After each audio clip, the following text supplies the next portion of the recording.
বাচ্চা রেখে কেমনে একটা পুরুষ মানুষ সে এরকম পদক্ষেপ কেন নিল? আজকে তো ভালো কিছু করতে পারতো, ভালো কিছু করেও তো বলতে পারতো। আজকে যদি ওরা ও বড় হয়ে বলে যে বাবা কই, আমি কি বলবো?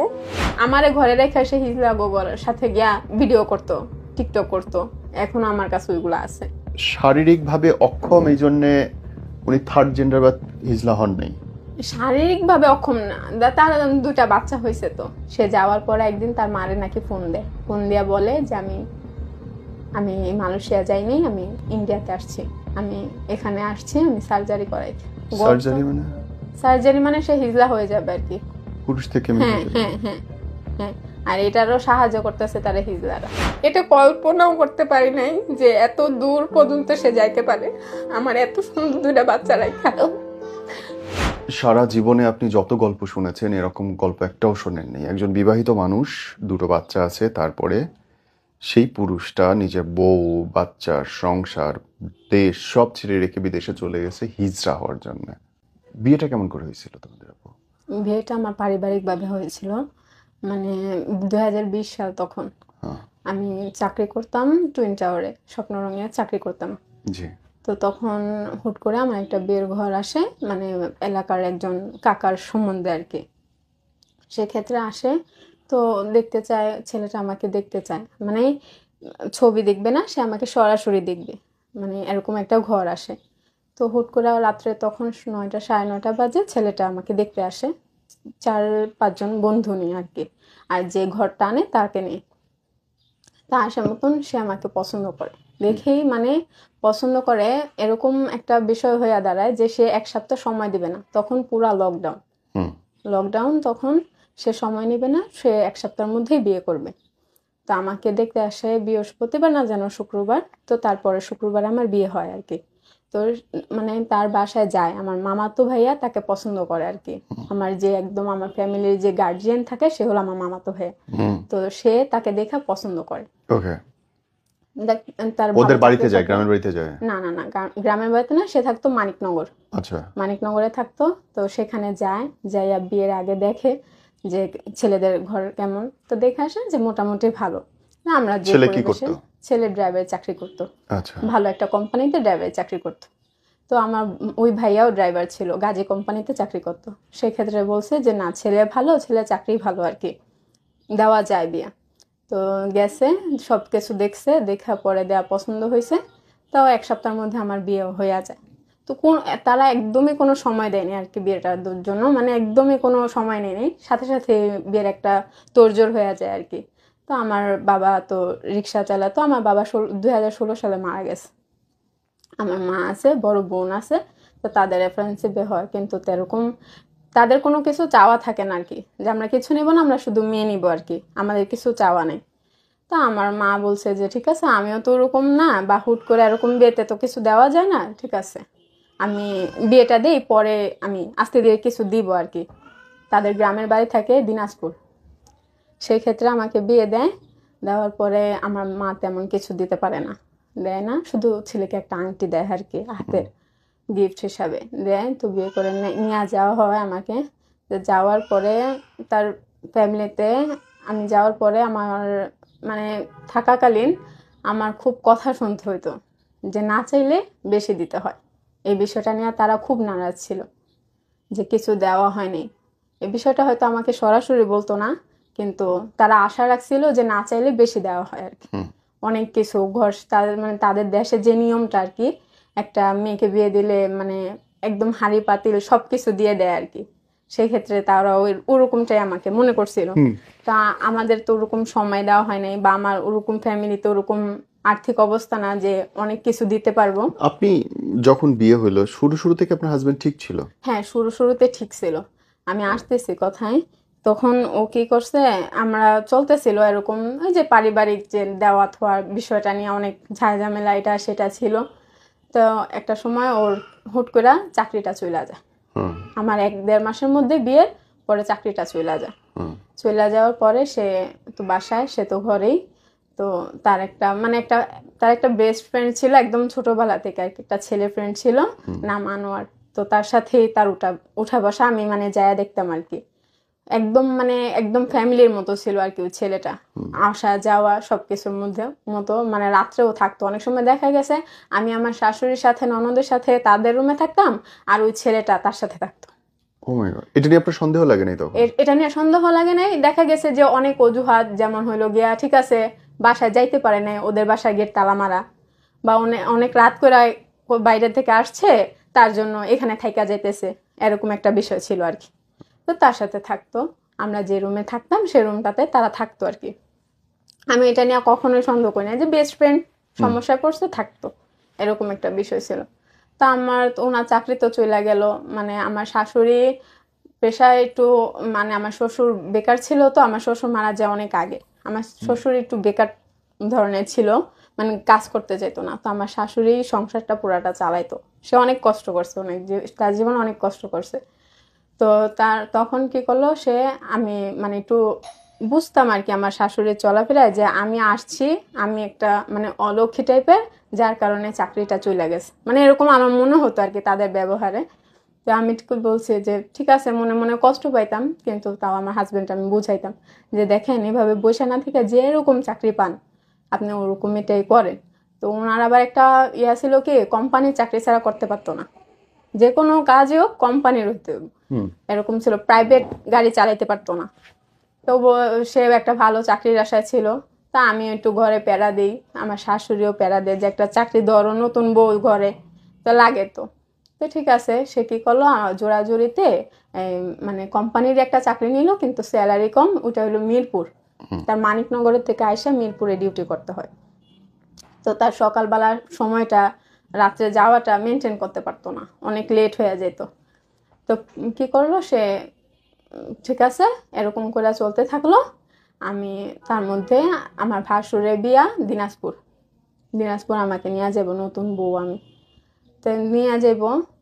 তার মধ্যে আবার আমার খালা শাশুড়ি আসছিল আমাদেরকে ইয়াতে নিয়ে যাব, তখন সে চাকরি নেই আর কি, বাসায় নিয়ে যাব, ইয়াতে সিলেটে ঘুরতে নিয়ে যাব। আমার খালা শাশুড়ি আসছে, সে হলো গিয়া মানে আমাদের ঘরে যেমন আমার মামাতো ভাই প্রথা, তাদের ঘরেও যেমন একজন তার খালার কথা সবাই চলে আর কি, এরকম একটা বিষয় ছিল। তো তার খালা আসছে, আমাদেরকে সবাই নিতে নিয়ে গেছে, সিলেট নিয়ে গেছে আমার হাজবেন্ড ঘুরাইতে। তখন আমি বাচ্চা টাচ্চা আমার হয়নি, নিয়ে গেছে। তো ওইখান থেকে আসছি, আসার পরে আর কি আমার আমার বোন গেছিল আমার খালা শাশুড়ির সাথে দেখা করতে গেছিল মতন। সেদিন তাকে অনেক অপমান করা হয়েছে, যে কিছু দেওয়া হয়নি, কিছু করা হয়নি, কত টাকা কাবিন, কেন আমার আমাগো ছেলেরে নিয়ে ওরকম ভাবে রাখা হয় না, কেন মানে এটা মানে জামাইদেরকে যেমন ভাবে করতে হইব ওরকম ভাবে কেন করা হয় না। কিন্তু আমার হাজবেন্ড না নিজের খরচের ভয়ে আমাদের বাসা যাইতো না। কখন তুমি প্রথম বুঝতে পারলে যে তোমার হাজবেন্ড ডিফারেন্ট? কখন বুঝতে পারছি, ওই যে মিরপুর চলে গেল, একবারে চলে গেছে সে, মানে প্রত্যেক সপ্তাহে আসতো মিরপুরে, মেসে থাকবো, সপ্তাহে একদিন আসবো। তুমি থাকতা কোথায়? আমি মানিকনগর থাকতাম আমার শাশুড়ির সাথে। শাশুড়ির সাথে মানিকনগর? হ্যাঁ থাকতাম। আর ও ড্রাইভারি চাকরি করতে হচ্ছে মিরপুর? হ্যাঁ So, তখন ও মিরপুর থাকতো? হ্যাঁ ব্যাচেলার থাকতো। তাহলে শ্বশুর শাশুড়ি মানিকনগর কেন থাকতো? শাশুড়ি শ্বশুর শাশুড়ি যে তারা ছোটবেলা থেকে ওইখানে ছিল, আমার হাজবেন্ড ছোটবেলা থেকে তুমি বড় হাজবেন্ডের হয়েছে। সঙ্গে কেন থাকতেছো না এখন? এখন তারা থাকতেছে না, যে না সে মেসে থাকলে তার খরচটা কম, মিরপুর বাসা ভাড়া বেশি, মানিকনগরের বাসা ভাড়া কম, এখানে সুবিধা বেশি, আমি যাই তুমি থাকো, আমার মা আছে না, বিষয়টা এরকম ছিল। আচ্ছা, আমি এটা মাইনা নিয়েছি যে না শাশুড়ি আছে, ঠিক আছে। কিন্তু প্রথম যে ডিফারেন্ট এটা টের পাইলা কখন? ডিফারেন্ট পাইছি কখন, যখন সে মানে চাকরিটা রাখা, আমার এর মধ্যে তো আমার ছেলেটা হয়েছে। প্রথম বাচ্চা হলো হ্যাঁ কতদিন আমার পরে? ছেলেটা হয়েছে 2021 সালে, মানে 1 বছর পরেই 1 বছর পরে হয়েছে। হয়েছে। এই যে 1 বছর, সরি আমি এইভাবে জিজ্ঞেস করছি, এই 1 বছরের মধ্যে কি শারীরিক সম্পর্ক ঠিক ছিল তোমাদের? হ্যাঁ ছিল। কোনো এইভাবে এরকম টাইপের কোনো কিছু হয় নাই যে আমি তাকে সন্দেহ করব বা কিছু। আমি সন্দেহটা করছি যখন সে আমার মেয়েটা পেটে আসলো, তখন আমার ছোট বাচ্চাটা পেটে আসলো মতন অনেক কয়েক মাস যাওয়ার পরে সে চাকরিটা হুট করে সাইডা দিল। ওই যে তার বেস্ট ফ্রেন্ডের লাগেও কিন্তু তার সম্পর্কটা সে নষ্ট করে ফেলছে। কারণ তার বেস্ট ফ্রেন্ডের ইয়াতে আমরা অনেক কিছু জানতে পারতাম আর কি, মানে সেটা সে চাইতো না। ওকে। বুঝছেন, আমার শাশুড়ির সাথে তার ফ্রেন্ডের অনেক ভালো একটা সম্পর্ক ছিল, যেটাতে সে মানে ভয় পাইতো যে যদি সে কিছু যাই না বইলা দেয় আর কি। বিষয়টা এরকম ছিল, যে কোনো অজুহাতে তার সাথে সম্পর্কটা নষ্ট করে দিছে। সেই ক্ষেত্রে আবার সে আসলো, বললো যে সুমাইয়া আমি চাকরিটা আর করতে পারতেছি না, আমার আয়সা যাই অনেক কষ্ট হয়ে যাইতেছে। তো ঠিক আছে, আমরা তো আগেতেই বলতেছি আপনি চাকরিটা চাইরা দেন, আপনি আসেন, চাকরি করা লাগবো না। তার চাকরি করাকালীনই কিন্তু আমার মনের ভিতরে অনেক সন্দেহ আসছিল, সে চুল বড় বড় রাখার বিষয়টা। তারপর হইলো গিয়া সে মানে এক কথায় ছিল সে টিকটকের পাগল ছিল। টিকটকটা তার মানে ভাত খাওয়ার মতো হয়ে গেছিল, মানে এত সে পাগল ছিল। সে ওই যে টিকটকে থাকে ওই যে মিলন মেলা কি বলে এগুলাতে মানে পার্টিসিপেন্ট করতো আর কি, মানে যাইতো আর কি ওইগুলাতে। তো অনেক সময় সত্য কথা বললেও যেত, অনেক সময় মিথ্যা কথা বললেও যেত। তো তার না অঙ্গভঙ্গিটা, তার টিকটকের ধরনগুলো আমার পছন্দ হইতো না। আমি এটা অনেকবার বলছি যে দেখেন এগুলা কি, আমাদের একটা ছেলে হয়েছে, ও যদি ভবিষ্যতে এগুলা দেখে আপনার, তাহলে তো ওর ভবিষ্যৎটা তো ভালো হইব না, আপনি এগুলা করেন না। কিন্তু সে মানে এটাতে কেয়ার করতো না আমার কথা, যে না করবো না, এরকম কোনো বিষয় ছিল তার না। ছেলে বন্ধুরা বাসায় আসতো তার? হ্যাঁ, ছেলে বন্ধুরা আসতো, ছেলে বন্ধুরা ওই একই টাইপের ছিল আর কি। ওই ছেলে বন্ধুগুলোর সাথে হিজলাগো উঠা বসা ছিল আর কি, আসা যাওয়া ঘরে এরকম ছিল আর কি। হিজলার আমাদের ঘরে কখনো আসতো না, আমি পছন্দ করতাম না দেখা, কিন্তু তার আসা যাওয়া ছিল হিজলাদের বাসায়। ওই মানিকনগরেই হিজলাদের বাসা ছিল আর কি। ওকে। তার বন্ধুর মাধ্যমে হিজলাগোর সাথে তার পরিচয় হয়েছে। পরে পরিচয় হওয়ার পরে সে এই যে যখন সেকেন্ড বাচ্চা যখন পেটে আসলো, আপনি বলতেছেন যে তখন আপনি বুঝতে পারলেন বা হ্যাঁ সন্দেহ, হ্যাঁ কি রকম সিমটম দেখে বা চোখে কিছু এরকম দেখছেন কিনা? সিমটম দেখছে যে ফোন তার ফোনটা সে অনেক প্রাইভেট করে রাখতো। হুম। প্রাইভেট বলতে মানে লক করে রাখতো, আমারে তেমন ধরতে দিত না। তার ফোন ছাড়া সে বাঁচতো না, খাইতে বলেও ফোন দেখতো, হাতে রাখতো, যেভাবেই হোক তার ফোন কারো হাতে দেওয়া যাবে না, এরকম একটা বিষয় ছিল। তা আমি আমার ছেলেটার আবার দিত একটু কার্টুন দেখার জন্য, তখন আমি ফাঁকে যাই যেভাবেই পারতাম আর কি, কারণ আমার মনে সন্দেহ ঢুকছিল যে সে এত ফোনে কি করে। হুম। তখন আমি একটু ফোনটা লুকায়া ঝুকায়া দেখতাম। তা আমি দেখতাম যে অনেক কিছু, অনেক মানে ছেলে মানুষকে ডাকতো বা ছেলে মানুষকে মানে এরকম কথাবার্তা বলতো যেটা মানে একটা সুস্থ ছেলে মানুষ বলে না। কিরকম? কিরকম বলতে যে ঠিক আছে তুমি অনেক সুন্দর, তুমি আমার সাথে কথা বলবা কিনা, মানে একটা থাকে না একটা ছেলে মানুষ অন্য টাইপের হলে যেরকম, আমার এগুলা ভাল লাগতো না। মানে অচেনা ছেলে ঘরে ফ্রেন্ড লিস্টে যারাই থাকতো বাজে ভিডিও পাঠাইতো। তারপর নিজের? হলো হ্যাঁ নিজের না আছে অন্য মানুষের, যেভাবে হোক মানে পাঠাইতো, পাঠাইয়া কথা বলতো। তো তখন মানে আমি এগুলা দেখতাম। দেখার পরে আমি টিকটকেও দেখতাম, আমি মানে ফেসবুকেও দেখতাম, আমি তার ইমোতেও দেখতাম যে সে এগুলা করতো আর কি। তার মধ্যে তো তার চলাফেরা আছে সব, মানে তার ইন টোটাল সব বন্ধ হয়ে গেল হিজলা, মানে হিজলাদের সাথে তার চলাফেরা, ঘন্টার পর ঘন্টা হিজলাগোর সাথে থাকা, উঠা বসা, সব কিছু তার হিজলা। ওই যে ওই চাকরিটাও সাইরা দিল, এখন যতটা অবসর টাইম পায় সে ওইখানে, আমার ওরকম ভাবে সময় দিত না।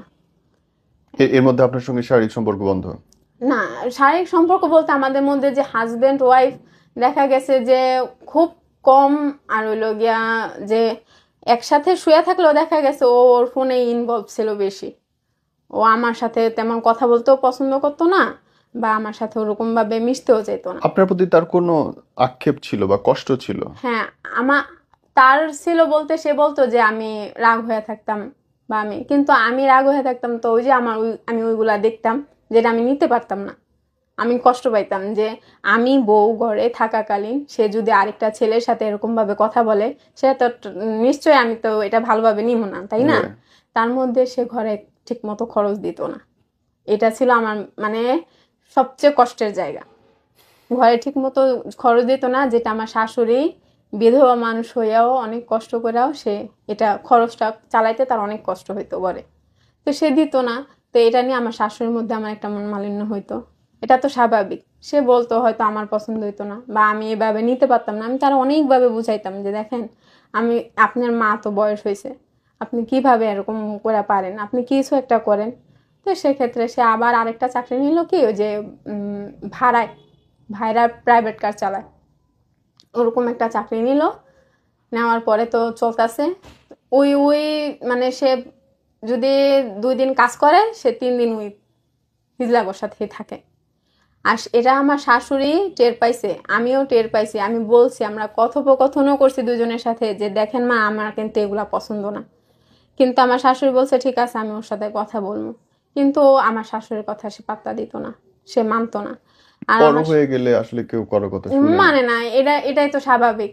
আর সে আমার শাশুড়িও এরকম ছিল যে মানে ঠিক আছে, একটু ঘুরেই তো, একটু যাই তো, মানে উনি তো এগুলো চিন্তাও করেন যে চিন্তাও করে নাই, একটু যাই তো, একটু ঘুরেই তো। হয়তো তার চেয়ে সে একটু বেশি দেখতো, কিন্তু আমি বউ ছিলাম, অশান্তি হইব সেজন্য হয়তো সে বলে নাই। এই যে আপনাকে স্ট্রেট ওয়েতে সে বললো কবে, বা আপনি কখনো ধরছেন তাকে এরকম অবস্থায় কোনো কিছুতে? তাকে ধরছি বলতে আমি রাগারাগি হয়েছে আমার শাশুড়িতে, তাহলে লাস্টে বলতে হয় যে আমি আমার শাশুড়ির সাথে আমার হাজবেন্ডের সাথে রাগারাগি করে আমি চলে আসছি জি আমার মার বাসায়। জি। আর তার মাঝে যতবার তার সাথে আমার অশান্তি হয়েছে, আমি বলছি যে আমি সংসার করব না। এটা বলার আমার কারণ আছে, কারণ ওই যে আমি ওইগুলা দেখতাম, সে মানতো না, সে সইরে আসতো না, তার জন্য আমি বলতাম। এটা তো বলা আমার স্বাভাবিক। লজিক্যাল। আমি এভাবেও বলছি যে দেখো, যদি তোমার আমারে ভালো না লাগে, যে না মনের মিল হইতে হবে এমন কোনো কথা নাই। যদি মনের মিল না হয়, যদি আমার কাছে ভালো না লাগে, তাহলে তুমি আমারে ছাইড়া দিতে পারো, আমি চলে যেতে পারি, আমি তোমার কাছে কোনো দাবি রাখবো না। আমি এরকমও বলছি। কিন্তু সে বলছে না, তুমি যা ভাবো তা না, তুমি ভাবতেছো যে শরীফ থেকে শরীফা হওয়ার গল্প, কিন্তু আমি তা না। সে আমাকে এরকম ভাবে বুঝ দিত আর কি। তো ঠিক আছে, আমি তো বুঝতাম। তো পরে দিয়ে আমি আয়সা পড়ার পরে সে কি করলো, আমারে নিতে আসলো না। 1 মাস, 2 মাস, 3 মাস, 4 মাস, 5 মাস, 6 মাস এরকম যাইতেই আছে। সে আমার এই ছোট্ট মেয়েটাকে আমি 3 মাসে নিয়ে ওই ঘর থেকে বাইরে আসি। এই 3 মাসের বাচ্চাটারেও এই 6, 7, 8 মাস, এই 11 মাস চলে, সে একটা দিন দেখতে চায়নি। আমার ছেলেটার তখন 2 বছর, দেখতে চায় নাই, আসে নাই। অনেক অশান্তি হয়েছে, অনেক কিছু হয়েছে। আমার ফ্যামিলি থেকে অনেক রাগ ছিল যখন আমি এগুলা বলছি। সে এরকমও সময় গেছে, আমার ছেলেটা পেটে আমার এরকম মারছে, আমি চাইলে মইরা যেতে পারতাম, এরকমও হয়েছে। আমার মেয়েটা পেটে আসছে, আমাকে এরকম মানে মাইরেই ফেলতে চাইছে। ও মাই গড। আমার সিজার হয়েছে, আমার সিজারের 2 মাসে সিজারের মানুষটা আমার এরকম ভাবে পিটাইছে যে একটা মানে গাথারেও পিটায় না। আমার এই শরীরও আমার সে মারছে। সে চায় নাই, আমি তার ব্যবহারে আচরণে বুঝতাম যে সে আমার পছন্দ করতো না, কিন্তু সে এটা কখনো মুখে উল্লেখ করতো না। বা আমিও তার সাথে মানায় নিতে পারতাম না। কেন আমি এগুলা সহ্য করতে পারতাম না? এটা তো স্বাভাবিক। আমি আমার ছেলেটার খুব ভালো একটা ভবিষ্যৎ চাইছিলাম, যে আপনারা আমরা যাই হই না কে, আমার ছেলেটার ভবিষ্যৎটা যত সুন্দর হয়। কিন্তু সে কথাটা শোনে নেই। আর তাদের ফ্যামিলিটা এরকম একটা পর্যায়ে চলে গেছিল যেখানে থাকলে আমার ছেলেটা ভালো থাকতো না। পরে আমি আইসা পড়া পরে যে অশান্তি হয়েছে, এই পারিবারিক অশান্তিতে আমি আইসা পড়ছি, কিন্তু সে আমার খোঁজ খবর নেয়নি বা আমার সন্তানেরও নেয়নি। না নেওয়ার পর আমি একদিন, ঠিক আছে, সে ফোন দিছিল, খালি জিগাইছিল যে কখন গেছো। আমি যখন আইসা পড়ি তখন ঘরের ভিতরে কেউ ছিল না, কিন্তু সে তারা জানতো যে আমি আইসা পড়ব। আমি কাপড় চোপড় গোছাইতেছিলাম, আমার হাজবেন্ড দেখা তা চলে গেছে, বাইরে চলে গেছে। আমার শাশুড়ি বাইরে চলে গেছে, বলছে আমারে যাইতে না, কিন্তু আমার থাকা অবস্থা মানে একদমই কোনো রাস্তায় ছিল না। আমারে ঘরে রেখে সে হিজলা গোবরের সাথে গিয়া মানে ভিডিও করতো, টিকটক করতো। এখনো আমার কাছে ওইগুলো আছে, আমি এগুলা দেখতে পাই। যখন আমি তার সংসারে আসি উপস্থিত, যখন দেখি যে সে আমাকে ঘরে রাখা অন্যদের সাথে, যারা মানে সমাজের বাইরের, তাদের সাথে মেলামেশা করে এরকম ভাবে, তখন তো আমার খারাপ লাগাটা স্বাভাবিক। আর আমার এই মনের এই কষ্টগুলা আমার শাশুড়ি কখনো বুঝতে চাইতো না। তার মানে আপনি বলতে চাচ্ছেন উনি শারীরিকভাবে অক্ষম, এই জন্যে উনি থার্ড জেন্ডার বা হিজলা হন নাই? শারীরিক ভাবে অক্ষম না, তার 2টা বাচ্চা হয়েছে তো। তার মানে উনি হইল কেন তাইলে? উনি হইলো, উনি আমি যতটুকু বুঝি, ওনার মানে একটা তো ছিল যে ছেলে মানুষের প্রতি দুর্বলতা, এটা তো আগে থেকেই ছিল। আপনার আগে থেকে? হ্যাঁ, আমার আগে থেকে এটা তো আমি বুঝতেই পারছি। ওই যে মানে মেসেজে যে কথা বলতো, এটাতে জি তো বুঝাই যায়। জি। এটা ছিল একটা কথা। আরেকটা হলো গিয়া যে সে হিজড়াদের সাথে এরকম ভাবে চলাফেরা করতো, হিজড়াদের লাইফ স্টাইলটা যখন দেখতো যে সে অন্য জায়গায় সফল পাইতেছে না চাকরি বাকরিতে, যখন দেখে যে তাগর লাইফ স্টাইলটা সুন্দর, হয়তো তার লোভ হয়েছে, হয়তো তার লোভ দেখানো হয়েছে যে কম কষ্টে টাকা উপার্জনের একটা রাস্তা আছে, এটাও হইতে পারে। না হলে আমার এই দুটা আমার লাগে না হোক, আমার দুটা সন্তানের লাগে কি তার মায়া লাগে না? এটা কি হইতে আপনাকে পারে? রেখে গেল কই এখন সে? গেল, তখন তো আমি মানিকনগর থেকে চলে আসি, তখন সে মানিকনগর ছিল। আমার শাশুড়িকে নিয়ে গেছে সে, আমার শাশুড়িকে দিনাজপুর পাঠিয়ে দিস, আমার দেওর সহ দিনাজপুর পাঠিয়ে দিস। তখন সে একা থাকা শুরু করলো। আমার শাশুড়ির ঘরে যে ফার্নিচারগুলো ছিল সব সে রাইখা দিল, রাইখা দিয়া বললো যে আমি সুমাইরে নিয়ে আসবো, নিয়ে এসে আমরা আলাদা থাকবো, এরকম একটা বিষয় বলছে আর কি। তা আমার শাশুড়িও চাইছে যে ঠিক আছে যদি থাকো থাকো, কিন্তু সে থাকে নাই, সে আমার নিতে আসে নাই। তার মধ্যে আমি আসা পড়া পরে 3 মাসের মধ্যে একদিন তার বাসায় গেছিলাম। আমার ছেলেকে আমার মা স্বর্ণের চেইন দিছিল, আমরা একটা অনুষ্ঠানে যাইতাম, তার জন্য ওই চেনটা আনতে গেছিলাম। ওই ওই চেনটা আনার উদ্দেশ্য ছিল আমার একটা, যে আমি যাই দেখি আমার হাজবেন্ড কি বলে কি করে, আমার উদ্দেশ্য ছিল এটা। কিন্তু সে যাওয়ার পরে আমারে যা করলো তা মানে ভাবার মতো না। বাহিরের মানুষ নিয়ে আমার শাশুড়ি, আমার হাজবেন্ড, আমার খালা শাশুড়ি সবাই আমার অপমান করছে। সে আমার চেনটা দেয় হাতে আর সে ভিডিও করে রাখে যেন আমি পরে ওইটা অস্বীকার না করি। আর এরকম ভাবে ভিডিও করছে যেটা মানে পরকিয়া করলে স্ত্রী ধরা খাইলে যেরকম একটা বিষয় হয়ে যায়, ঠিক ওইভাবে। কিন্তু আমি কিন্তু তার বিষয়ে কোনো পদক্ষেপ নেই গা, কোনো কিচ্ছু নেই গা। আমি চাইলে অনেক কিছু পারতাম, কিন্তু তা করি নেই গা। সে তারপর আয়সা পড়ছে, তার মারে তো দিনাজপুর দিয়ে দিছে, সে আস্তে আস্তে টাকা গুছাইছে, তার মধ্যে অনেক মাস পরে আমার শাশুড়ি আমাদের বাসায় আসছে দেশে থেকে। আয়সা বলছে যে সুমাইয়া একমাত্র তুমিই পারো আমার ছেলের ফিলাইতে, ওর বাচ্চা কাচ্চা দেখলে ও আসতে বাধ্য। ঠিক আছে, এতদিন যেহেতু আপনার আমার সন্তানের জন্য মায়া লাগে নাই, যদি এখন লাগে তাহলে ঠিক আছে আমি যাব। আমার হাজব্যান্ড আবার বলছে যে আমার শাশুড়ি যে যদি তোমরা একত্র হও তাহলে আমি আসি, কিন্তু সুমায়ের আগে আমার বাসা আসতে হবে, আমার কাছে আসতে হবে। তো ঠিক আছে আমি যাব। তার মধ্যে কিন্তু সে হিজলা গো শ্বাস সাইজা ছবি তুলা আইডি খুলছে, হিজলাদের সাথে ভিডিও করে, মানে খুব বাজে ধরনের ভিডিও, মানে যা দেখার মতো না, যা সমাজে দেখানোর মতো না। এগুলাও আমি পাইছি, কারণ আমি তারে খোঁজ রাখতাম। আমার কথা কেউ বিশ্বাস করতো না যে সে হিজলাগোর সাথে চলে, বা সে আমার সবাই দোষ দিত যে আমি আইসা পড়ছি কেন, তার জন্য সে খারাপ হয়েছে। আপনার কাছে ফোন আছে, দেখাতে হবে হ্যাঁ না? হ্যাঁ আমার কাছে আছে, আমি সব নিয়ে আসছি। পরে সে কি করলো, এগুলা করা শুরু করলো। আমি এগুলাও সবাই প্রমাণ দেখাইতে লাগলাম, আমার খালা শাশুড়ি পাঠাইলাম, আমার ননদের পাঠাইলাম, আমি সবাই পাঠাইলাম যে দেখেন এরকম একটা মানুষের সাথে কি সংসার করা যায়। নতুন হিজড়া দিয়া সে আইডি খুলে, আমি তাও গেছি তার কাছে কথা বলার জন্য, তাও যাইয়া তার সাথে আমার কথা হয়েছে, ঠিক আছে সবকিছুই ঠিক আছে। কিন্তু ভাইয়া আমি দিনাজপুর যাইতে চাইনি। সে বলছে যে দিনাজপুর যাইব, সে মালয়েশিয়া যাইব, দেশের বাইরে চলে যাব।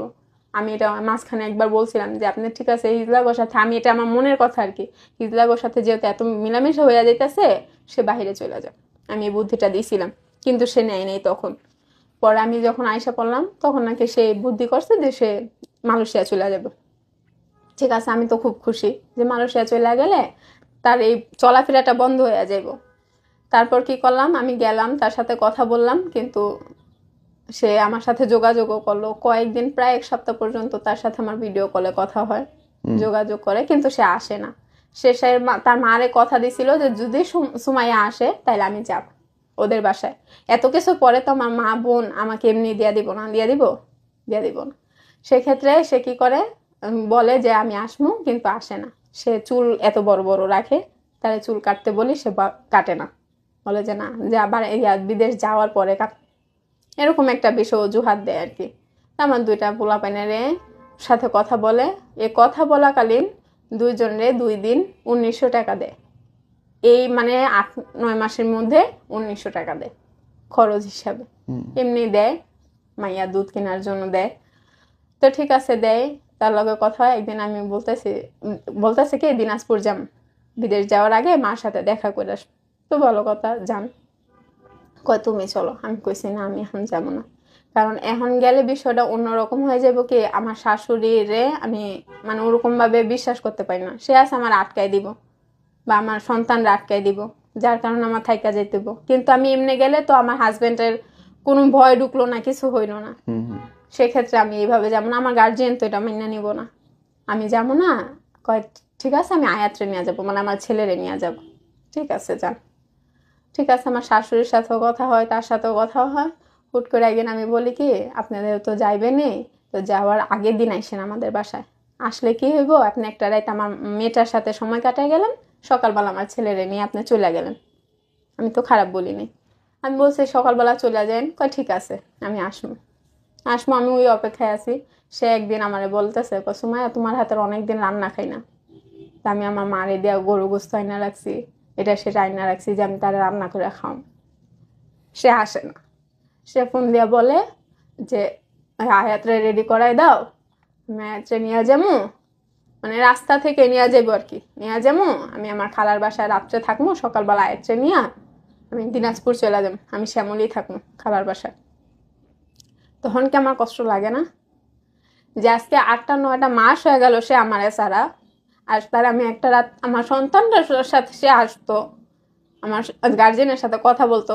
আমার চিন্তা ছিল কি ভাইয়া যে সে আসবো, আমার ফ্যামিলির সাথে কথা বলবো, তারপর আমি তার সাথে দিনাজপুর যাম, তাহলে তো আমার ফ্যামিলি আমারে দিব বা আমিও যাইতে পারবো, একটা আশ্বাস ছিল। সে আসে না। তারপরের দিন সকালবেলা ফোন দেয়। আমার শাশুড়ি আমার অনেক রিকোয়েস্ট করে যে তুমি আসো, আমি বলছি না, আমি যাবো না। তারপর আমি আমার ছেলেটারও দিই না, যে না আপনি যেহেতু আমার কাছে আসতেই পারবেন না, তো ছেলে নিয়ে কি করবেন, ছেলে নিয়ে যদি আটকায় রাখেন আমার চিন্তা ভাবনা হইবে, আমি দিই না। না দেওয়াতে তার পরের দিন সকালবেলা ফোন দেয়। আমি মনে করছি সে যায়নি, কারণ পোলাটা ছাড়া আমারে ছাড়া তো মনে হয় না যাইব। কিন্তু সে যায় দিনাজপুর, চলে যায় ফোন দেয়। তা আমার ছেলেটায় ক্যামেরা ধরা রাখে, আমার ছেলেটায় দেখে, প্রথম দেখা কয় বাবা তুমি চলে গেছো বাড়িতে। তা আমি মনে করছি যায় না, আমি বলছি না যায় নাই বাবা, বাবা ঢাকাতে আস। কিন্তু আমি দেখি যে না, সে দিনাজপুর চলে গেছে। বলতেছে আমি দিনাজপুর আইসা পড়ছি। তারপর আর আমি একটা কথা কই না, আমার ছেলের সাথে সবাই ভিডিও কলে কথা কইছে। এখনকার অবস্থা কি বোন? এটাই হইল গিয়ে এখনকার অবস্থা, যে সে তার মার সাথে বলে যে সে মালয়েশিয়া চলে যাবে, তার সাথে আমার যোগাযোগ এখন একদমই নাইকা। কিন্তু সে চলে যায় হলো ইয়াতে, ইন্ডিয়া, দিল্লিতে, এই হিজলাদের সাথে সাহায্যে সে দিল্লিতে চলে যায় অবৈধভাবে চলে যাইয়া সে ওইখানে পুরা মানে হিজলাদের গঠনে যে কি করে, মানে বলে না যে সরা পরে না কি পরে, এগুলা পইরা সে একদম মানে হিজলার মতো সাইজা ওইখানে থাকে, শাড়ি পরে, 3 পিস পরে, সে ওরকম ভাবে থাকে। তার মানে আর কোনো যোগাযোগ নাই। আমি মতে ফোন দেই, সে লাইনে নাই। আমি হোয়াটসঅ্যাপে ফোন দেই, সে নাই। আমি ফেসবুকে ফোন দেই, সে নাই। সে কোথাও নেই। সে যাওয়ার পরে একদিন তার মারে নাকি ফোন দেয়, ফোন দিয়া বলে যে আমি মালয়েশিয়া যাই নাই, আমি দিনাজপুর ইয়াতে আইছি, ইন্ডিয়াতে আসছি, আমি আর ফিরবো না, তুমিও বুঝো নাই আমারে, আমার বউ আমারে বুঝে নাই, আমি এখানে আসছি, আমি সার্জারি করাইতে আসছি। এখন আমি জানি না সে সার্জারি করছে নাকি। আমি সার্জারি মানে সে হিজলা হয়ে যাবে আর কি, পুরুষ থেকে হ্যাঁ হ্যাঁ হ্যাঁ হ্যাঁ। আর এটারও সাহায্য করতেছে তারা হিজলারা। তাদের সাথে এরকম হিজলা মানে 100 থেকে মনে হয় যে 80% হিজলাই সব ছেলে মানুষ, কিন্তু থাকে হিজলাদের মতন। কেন? টাকা ইনকাম করে। এটা সহজ, এটাতে স্বাধীনতা বেশি, এটাতে নিজের মতো থাকা যায়, নিজের মতো চলা যায়, সবকিছু করা যায়। ও মাই গড। এখন সে আমি যোগাযোগ করার চেষ্টা করছি, আমার শাশুড়ি, আমি যেভাবে হোক আমি এটা শুনতে পারছি, আমি অনেকভাবে যোগাযোগ করার চেষ্টা করি, পাই না। কিন্তু আমি 3 রাত আমি অনেক খোঁজাখুঁজির পরে আমি তার ওই নতুন আইডিটা পাই, যেটা সে বর্ষা খান দিয়া ওইখানে খুলছে, ইন্ডিয়াতে? ইন্ডিয়াতে খুলছে, দিল্লিতে গিয়া খুলছে। ওইটাতে আমি বাই যে সে এখন রানিং আছে, তার ওই যে টাকা তুলে ভিডিও করে, টিকটক করে, এই আছে। ও মাই সে গড। আমারও একটা কথা বলে জানাই যে তুমি বাচ্চাগুলা কিভাবে রাখবা, কি করবা। আমি জানবা আমি তার নামে কোনো পদক্ষেপও নেই নাই। চিন্তা করছি যে হয়তো সে মুহূর্তে পড়ে এগুলা করতেছে, আমার সন্তানের মায়ের সে আইসা পড়বো, একটা সময় ঠিক হয়ে যাইব, কিন্তু সে এটা করে নাই। আমি এটা কল্পনাও করতে পারি নাই যে এত দূর পর্যন্ত সে যাইতে পারে, আমার এত সুন্দর দুইটা বাচ্চা রাখা। আপনি না বিধবা না ডিভোর্সি না নতুন? আমি এখন কাউরে বলতেও পারি না। আমি আজকে 11টা মাস ধরে আমার মার বাসায় আছি। আমাকে অনেকে জিজ্ঞাসা করে যে এতদিন আইসা আছো, কি হয়েছে, আমি বলতে পারি না। আমার ছেলেটা আমার জিজ্ঞাসা করে মা বাবা কই, আমি বলতে পারি না। আমি জানেন ভাই, আমি তাদের কাছে থেকে কিচ্ছু চাইনি যে আমার এভাবে রাখতে হইব, ওইভাবে রাখতে হইব, কিন্তু আমি আমার ছেলের একটা ভবিষ্যৎ চাইছিলাম। বলছি আপনি এগুলা করেন না, আমার ছেলেটা নষ্ট হয়ে যাব, কিন্তু সে শুনে নাই। টিকটক করতে করতে হিজড়া হয়ে গেল একটা লোক। ও মাই গড। আমি অনেকভাবে কন্ট্যাক্ট করার চেষ্টা করছি, কিন্তু আমি পারি নাই। রাগ থাকতো আমার উপর যদি, আমি হ্যাঁ বলছি ইসলাদের সাথে চলে, যেটা সত্যি সেটাই তো বলছি। এটা তো একটা কারণ, এটাই তো ঘরের অশান্তির কারণ, সেক্ষেত্রে তো আমার এটা বলতে হবে, মানুষের জানাইতে হবে। আমি বলছি, এটাই আমার কি দোষ? আমি আয়সা পড়ছি। সংসারে তো হয়, এরকম হয় না যে বউ চলে গেছে বাবার বাড়ি রাগ হয়ে। আপনি আপনার হাজবেন্ডকে কিছু বলতে চান? এই আমি ভিডিও যদি চোখে পড়ে তাহলে? আমি কি বলবো, আমার কেন কিছু বইলা গেল না। আমি আমার সন্তানগুলার কি পরিচয় দিব? ওগুলো তো আমার পড়ালেখাও করাইতে হইব। আমি একটা মেয়ে মানুষ। আমার 11 মাস ধরে আমার বোন আমারে খাওয়াইতেছে, আমার বাচ্চাগুলারে পালতাছে। আমার ভবিষ্যতে কাজ করা লাগবো, আমার সন্তানগুলার আমার দেখা লাগবো। আমি কিভাবে পারবো? আচ্ছা আমি না এলে পারলামই, আমি হয়তো কষ্ট করলে পারবো, কিন্তু আমি ওগো পরিচয়টা দিব কি? আমি কি কমু? আজকে মৃত কমু তাও আমার সমস্যা, আজকে কমু জীবিত